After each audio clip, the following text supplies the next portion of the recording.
So, with every year coming to an end, there also has to be the worst films that I've watched. So, this is going to be the top 10 list for the top 10 worst films I've watched during 2020.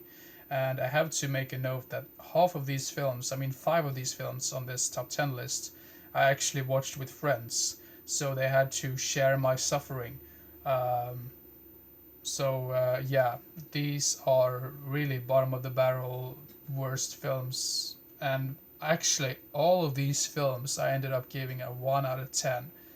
I'm not sure if I did that last year like before that, but that is not a good sign. So at number 10 we have High on the Hog from 2019.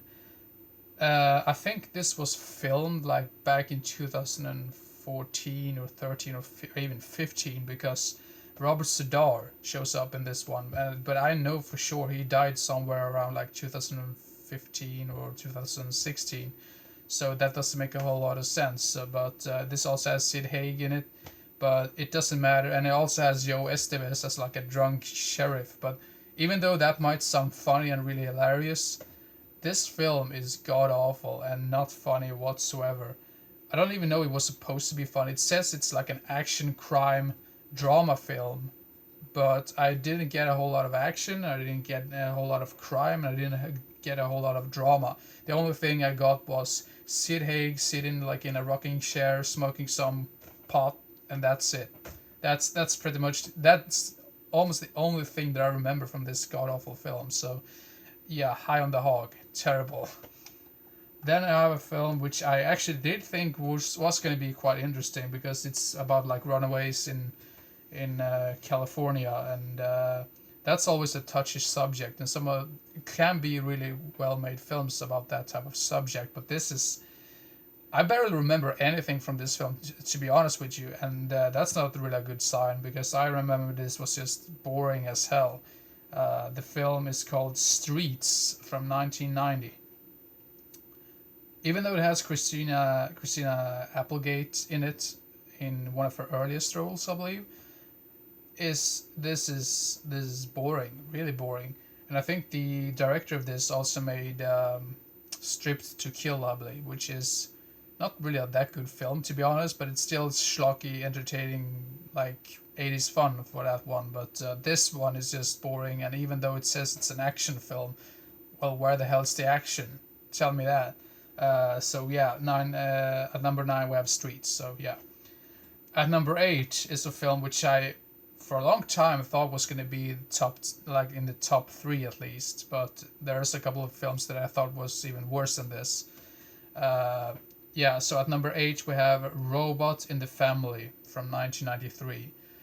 Uh, I mean, if you have seen Red Letter Media, I highly recommend that episode by Red Letter Media. They actually covered this on one of their episodes, and I can just agree with the guys about this film that this is god awful, and this robot never stops talking. It just keeps talking and talking and talking. It's just stupid, idiotic, gibberish really, and you just get so tired of it, and it never stops. The only positive thing I can say about this film is John Reed Davies' appearance in this, because it just felt like he didn't really understand what the hell he was in for. So yeah, Robot in the Family, 1 out of 10, terrible, awful, awful, annoying film. At number seven, we have, I mean, when you know, I mean, damn, I can't speak today. You know me when it comes to slasher films, that I am a big fan of 80s slasher films.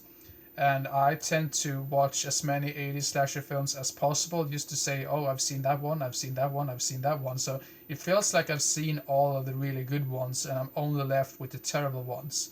This one being one of the worst 80s slasher films I've seen in a long time. The film is called Deadly Games from 1982. What a goddamn boring film. I mean, that's the best way to describe this entire list of films. All of the films in this list, they are boring as hell or really annoying. I mean, some of these films made me want to punch some of the directors in the face. That's how some of the so bad these films were. So yeah, Deadly Games. No, next to no blood or gore effects that you actually do want to have in your 80s slasher film. And none of the characters are interesting. I mean, that's not really a very important thing to have in your 80s slasher film as long as they get butchered in a really pleasant and entertaining way. But the lighting in this is terrible because you can barely see what's going on, and it doesn't help that it just like cuts away from that scene into another really boring scene. So yeah, Deadly Games at number 7. And at number 6, what do we have at number 6? We have another 80s slasher film, which is called Blood Lake from 1987. This film should just be called The Lake and nothing else, because where the hell's the blood? There's barely any blood in this whatsoever, and I mean, even though I think this might have been a shot on video film, there's no excuse to not have any next to no blood or no gore effects whatsoever. And yeah, you just keep waiting for the end credits to roll, and the ending is just what did I just watch? So yeah, number 6, Blood Lake. At number 5, we have, now this is a film that this is quite funny because I watched this with a couple of friends, and one of my friends, he picked this one for us to watch because he thought, well, a Godfrey Ho film, this might be interesting. Because Godfrey Ho, sometimes he makes really stupid and idiotic, hilarious, funny films because it's just copy and paste from all types of different films. But this one, I mean, I think you should just stick with Godfrey Ho's ninja films and just keep away from anything else that he's directed, because the film at number 5 is a film called The Fighter, The Winner from 1991. And this should have been called The Fighter, The Loser, because this film is, it is disgusting as well, because they like have so uncomfortable nudity in this one that just makes you want to go away and never like just forget about it.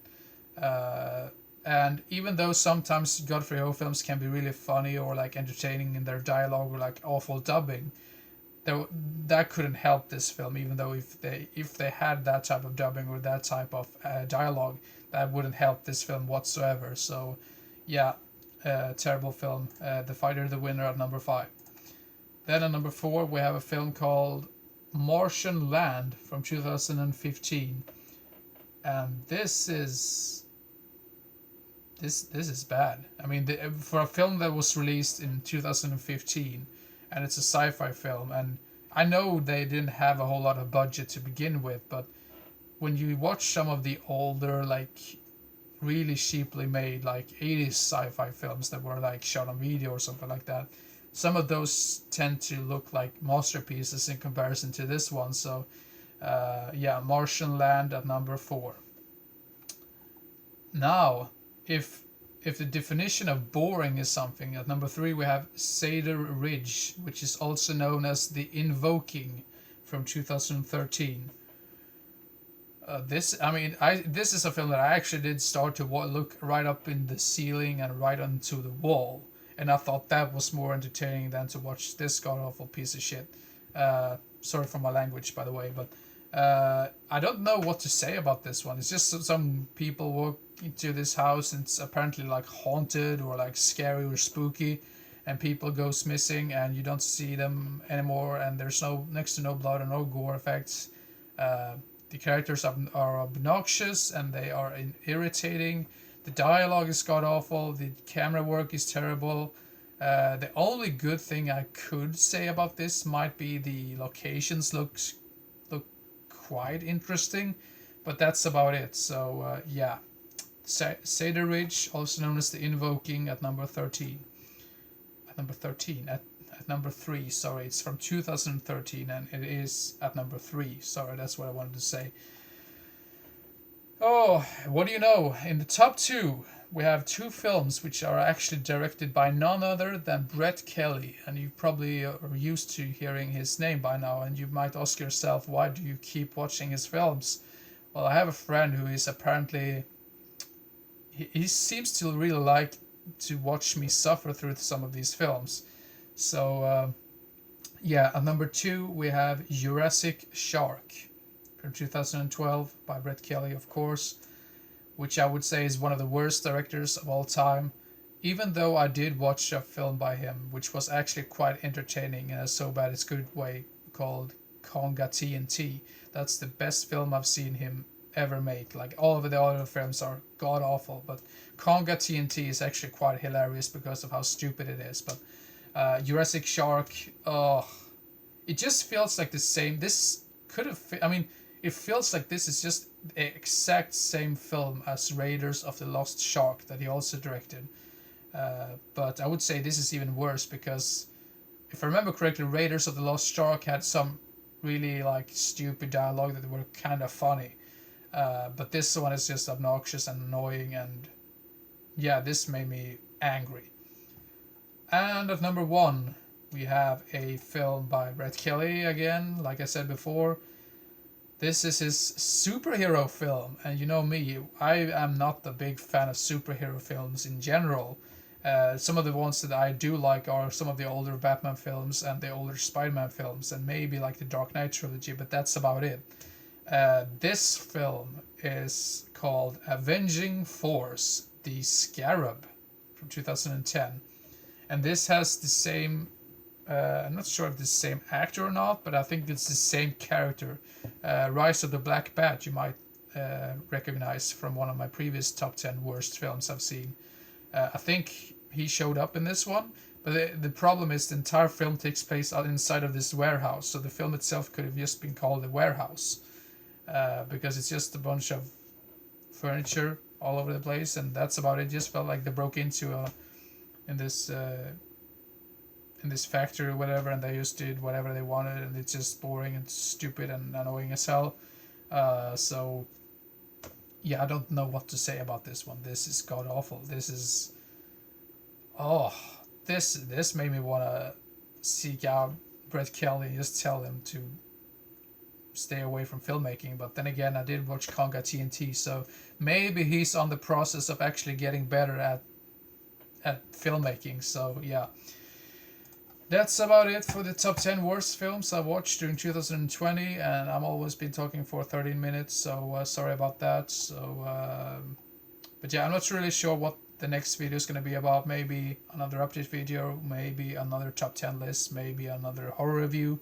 I don't really know, but yeah, until then, see you next time. Bye bye.